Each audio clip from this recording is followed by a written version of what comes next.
Gheranda Samhita, Part 7. Samadhi, highest state of consciousness. Supreme yoga in the form of Samadhi is attained by great good fortune. The only recipients are those who are the disciples of the Guru and who receive the Guru's grace. Only that yogi should be considered as a deserving candidate for the practice of Samadhi who has knowledge and experience of spiritual education from the Guru regarding the soul or self and whose awakening of mind increases day by day.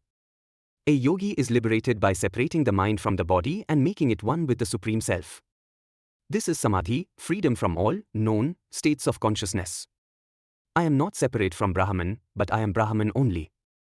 I am not full of sorrow, but I am the form of truth consciousness bliss, Satchidananda, and blessed with the nature of an eternally liberated soul.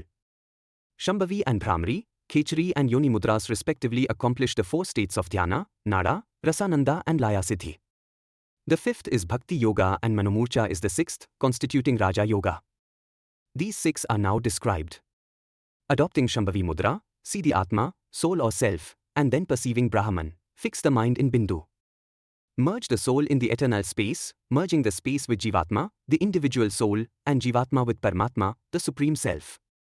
With this the yogi becomes ever blissful and enters into Samadhi. Nada Yoga Samadhi. Taking the air in at a slow speed, doing Bhramari Pranayam, expel the air very slowly on exhalation.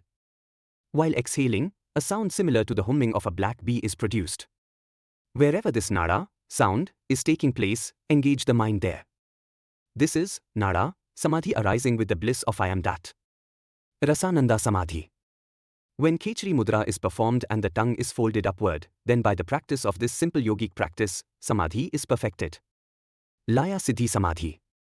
Assuming Yoni Mudra, a yogi should create the feeling of Shakti in himself and unite blissfully with Paramatma. Thereafter, established in blissful oneness, one becomes one with Brahman and realizes I am Brahman. This is non-dual Samadhi, called Laya Siddhi Yoga Samadhi. Bhakti Yoga Samadhi. In one's heart, with supreme delight and utmost devotion, one should think of the form of one's Ishta Deva or deity. With this come tears of sheer bliss, the body is thrilled, the mind becomes free of sensations, is one-pointed and experiences Samadhi and Manonmani. Manomurcha Samadhi. Practicing Manomurcha Kumbhaka, making the mind one-pointed, the yogi should meditate on Atman, thus the union with Paramatma, Supreme Self, is attained in Samadhi. Samadhi Yoga Mahatmya. O Chanda, thus I have explained Samadhi as a symbol of liberation, Mukti. This is Raja Yoga Samadhi, synonymous with the attainment of union with Atma gained in the Unmani Sahaja, spontaneous no-mind, states. Indeed these should be understood as Samadhi. Lord Vishnu is in water, Vishnu is in the earth, Vishnu is on the mountain top and Vishnu is in the flames of fire.